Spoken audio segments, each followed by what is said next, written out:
Salut tout le monde et bienvenue dans cette nouvelle vidéo. On se retrouve enfin pour la vidéo tant attendue de la FAQ sur Hey-Boy. Depuis qu'il est arrivé, vous avez énormément de questions.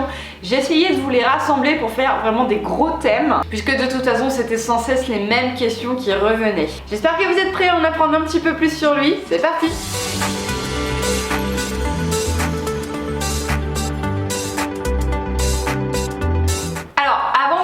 Cette vidéo, j'aimerais faire un petit aparté étant donné que ce soit sur YouTube ou sur Instagram, je reçois encore beaucoup de questions. Des personnes qui ont sans doute loupé le coche ou sont plus vraiment à la page. Des personnes qui me disent mais Cassandre, je ne comprends pas, tu parles de Hey-Boy, Nomad, Haribo, mais et Vailleur Life dans tout ça, pourquoi t'en parles plus? Donc il faut savoir que j'ai fait une vidéo il y a quelques temps de ça où je vous explique tout ce qui s'est passé avec Vailleur Life et pourquoi je ne vous en parle plus, mais tout simplement parce qu'elle n'est plus à la maison. Il y a de fortes chances après le confinement que je retourne la voir et dans ces cas-là vous aurez des nouvelles d'elle. Moi je continue en tout cas d'en avoir. Mais pour répondre à toutes vos questions, je vais vous inviter à cliquer sur la vidéo que je vous mettrai à la fin de celle-ci en lien. Vous savez, la petite image qui apparaît et qui vous invite du coup à visionner une autre vidéo sur ma chaîne. J'aimerais vraiment, s'il vous plaît, que vous preniez le temps de l'écouter, de la regarder, parce que je vous explique tout dedans et j'ai pas envie, alors c'est pas du tout votre faute, je vous jette pas la pierre, mais en fait en me posant cette question tout le temps, vous ne vous rendez pas compte que vous remuez le couteau dans une plaie, voilà. Que c'est assez douloureux, hein. Bon, ce n'est plus aussi douloureux que ça ne l'a été, mais en tout cas voilà, c'est pas... rassurez-vous, elle va bien, hein. Mais c'est moi, en fait, je suis fatiguée d'avoir à répéter tout le temps cette histoire, donc s'il vous plaît, prenez le temps de regarder cette vidéo. Voilà, maintenant que cet aparté est terminé, on va pouvoir se concentrer sur Hey-Boy et répondre aux premières questions que vous m'avez posées, à savoir comment il s'appelle, de quelle race est-il, quel âge a-t-il, bref, sa présentation quoi. Donc, il s'appelle Hey-Boy Bar, Bar c'est son affixe. C'est un cheval qui est origine constatée puisqu'en fait son père est un quarter horse, il me semble qu'il s'appelle Sugar Boy Bar, un truc comme ça. Et sa maman qui s'appelle Olga est une jument d'origine non constatée de race sel français. Quel âge il a? Et bien ce petit bout de chou, il vient de prendre 3 ans puisqu'il les a eu tout récemment, là en octobre. Donc vous l'aurez bien compris, dès qu'il a eu 3 ans, et bien il a été débourré dans l'objectif d'être vendu et c'est pourquoi j'ai décidé en l'achetant de le mettre au pré et de le laisser un petit peu tranquille avant voilà, de commencer réellement à le monter en carrière pour pouvoir le travailler, continuer ce qu'il a appris, etc.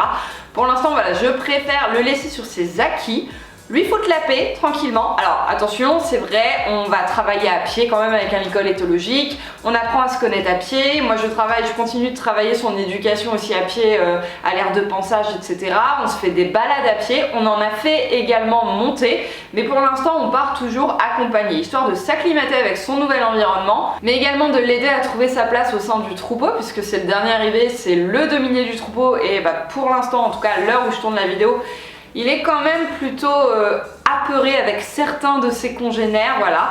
Donc le fait de partir accompagné, au moins ça le met sur le même niveau que les autres, et puis comme ça le familiarise avec les autres, ça le familiarise aussi avec les autres humains qui peuvent interagir avec lui, et puis ça nous apprend aussi à nous connaître tous les deux, à communiquer entre nous.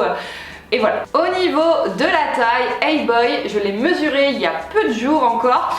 Il m'a été vendu comme faisant 1m55 et je l'ai toisé à 1m54,5. Mais il faut savoir que il a 3 ans et du coup, je pense qu'il va encore reprendre quelques centimètres. Je ne sais pas encore combien, mais il y a des chances qu'il grandisse encore un petit peu puisqu'il a les fesses encore un tout petit peu plus hautes que la ligne de son garrot.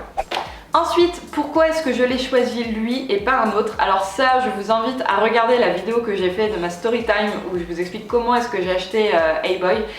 J'ai envie de vous dire, c'est le feeling. C'est vrai que dans mon objectif, moi je voulais un cheval qui était déjà prêt, avec qui je pouvais sortir en concours tout de suite, avec qui je pouvais me faire plaisir tout de suite sur du dressage.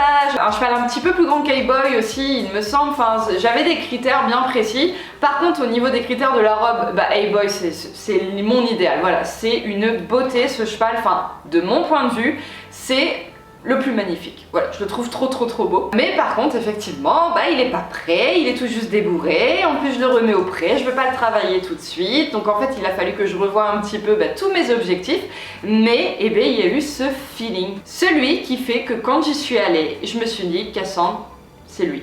Voilà, j'ai pas d'autre explication, c'est quelque chose que j'ai ressenti et je pense que pas mal d'entre vous pourront en témoigner puisque je l'ai lu dans les commentaires de ma story time, mais c'est souvent ces genres d'histoires en fait qui sont les plus belles. Vous avez un objectif, vous avez des critères précis, vous recherchez un cheval en particulier et finalement bah, vous achetez complètement l'inverse ou pas du tout ce que vous souhaitiez, etc. parce que vous avez ce fameux coup de cœur, ce feeling avec un cheval.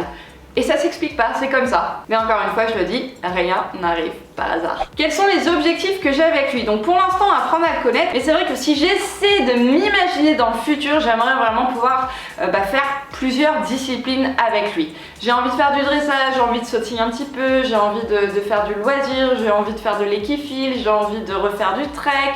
J'ai vraiment envie de toucher à tout et c'est, je pense, avec un quarter horse. Alors c'est une race que je ne connaissais pas du tout, mais je pense qu'il y a de fortes chances, en vue du tempérament de A-Boy et de sa race, qu'il y a moyen que je puisse justement toucher à toutes les disciplines et me faire plaisir. Je ne vise pas forcément très haut en termes d'objectifs, à savoir que je ne me vois plus du tout sortir sur des grosses épreuves à l'obstacle. Je vise pas les Saint-Georges, de toute façon j'ai pas du tout le niveau en dressage non plus. Mais si on peut être heureux en se faisant plaisir tout simplement sur des petites choses, mais sur diverses choses, bah c'est l'objectif que j'ai envie de m'accorder et pas de raison au final qu'on n'arrive pas à faire tout ça. Autre question, on m'a demandé si je comptais le travailler moi-même ou si je voulais faire appel à un professionnel. Il est bien évident que je suis loin d'être la meilleure cavalière et j'en ai bien conscience. Voilà, je l'ai toujours dit, hein, même quand vous, mes abonnés, vous me demandez des conseils, ben souvent je vous explique que je suis pas forcément la personne la plus légitime de vous en donner en termes de pratique, que moi aussi j'apprends et que du coup je vous conseille de vous rendre directement auprès de personnes professionnelles qui eux seront plus à même de pouvoir vous aider dans les diverses situations pour laquelle vous avez envie de progresser ou de corriger quelque chose. Et c'est vrai que A-Boy est jeune, c'est un poulain, il est débourré mais il a aucune expérience véritablement de ce qu'est le travail monté. Et du coup, eh bien, je pense que je me ferai aider par un professionnel. Que ce soit auprès, voilà, que je fasse intervenir pourquoi pas eh bien, un moniteur indépendant qui se déplace, que je puisse l'emmener moi dans un centre équestre ou enfin bref, pour pouvoir prendre des cours dans une carrière en sable, en manège, pouvoir également lui montrer d'autres choses que ce qu'il a l'habitude de connaître dans son pré. Et pourquoi pas aussi, si jamais j'en ressens le besoin, le mettre en pension de travail, c'est-à-dire que c'est pas forcément moi qui monterai dessus et qui me ferai encadrer, mais ce sera justement une personne professionnelle qui montera dessus pour lui instaurer certains codes, histoire de me faciliter le travail si vraiment je me sens en difficulté. Le gros point positif avec Boy, c'est qu'il est vraiment très gentil et moi ça me met en confiance parce qu'effectivement depuis que je suis devenue maman, je suis beaucoup moins téméraire que j'ai pu l'être avant avec mes chevaux, avec Nomad notamment. Mais c'est pas parce qu'il est gentil que tout va être facile, voilà, ça reste un animal, un être vivant avec son caractère, sa personnalité, etc. Et du coup, eh bien voilà, je pense que je me ferai aider tout simplement parce que j'en ressentirai très certainement le besoin, que je n'ai pas envie de faire de bêtises, donc voilà. Alors de façon un petit peu moins générale, j'ai eu d'autres questions, à savoir est-ce qu'A-Boy a des fers, est-ce que tu comptes le ferrer? Non, il n'a pas de fer, je ne compte pas le ferrer, mais par contre si jamais il vient à avoir besoin de fer, bah ouais, il sera ferré, mais bon, j'aimerais éviter. Après, je tiens à faire un petit aparté, moi je mets pas de cas, je suis ni pour ni contre les fers, c'est comme pour les morts en bouche, etc. C'est juste que, voilà, je fais en fonction de mon cheval, tout simplement, en fonction de ses besoins, en fonction de mes besoins aussi.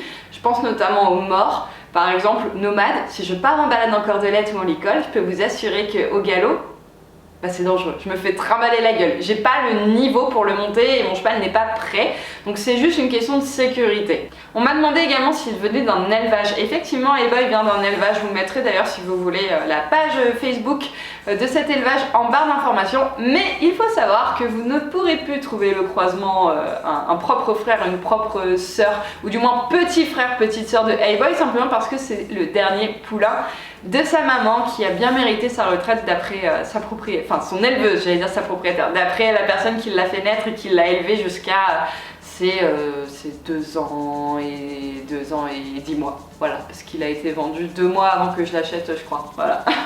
Oui, parce que je vous l'avais déjà dit, il me semble, mais A-Boy a été acheté donc en août 2020. Il a été débourré à ses 3 ans, à savoir là pour octobre, et puis moi en fait je l'ai acheté pendant le mois d'octobre. Donc il est vraiment resté que 2 mois avec la personne qui me l'a vendu. Mais par chance, eh bien moi je suis en contact avec la personne qui l'a élevé, qui l'a fait naître et qui l'a connu jusque maintenant, qui est encore ses parents, etc. Et du coup ça me permet d'en connaître un petit peu plus sur le passé d'iBoy, le caractère de ses parents, etc. J'ai plein de photos d'iBoy quand il était poulain. D'ailleurs je peux vous en mettre quelques-unes par-ci par-là si vous voulez. Donc c'est super cool d'avoir pu retrouver le contact, et d'ailleurs un bon contact parce qu'en fait on s'est appelé le jour où j'ai acheté iBoy, voilà, je voulais me présenter, et le feeling est super bien passé avec son éleveuse, et du coup on est resté en contact, et je trouve ça génial parce qu'en plus c'est une personne qui du coup a fait énormément de travail sur iBoy et qui l'a rendu aujourd'hui tel qu'il est, c'est-à-dire un cheval vraiment zen, un cheval qui a quand même pas mal de bases d'éducation à pied. Et du coup en fait elle pourra continuer de m'aider dans cette lancée là avec lui, et je trouve ça super cool, et je m'estime vraiment chanceuse d'avoir pu réussir à retrouver ce contact et de le garder avec elle. Voilà tout le monde, c'en est tout pour cette vidéo. J'ai vraiment, comme je le disais, généralisé, mais j'imagine que vous avez très certainement d'autres questions. Dans ces cas-là, n'hésitez pas à les poser dans les commentaires, je me ferai une joie d'y répondre comme habituellement. Je vous fais à tous de très gros bisous et je vous dis à demain pour la prochaine vidéo. Salut!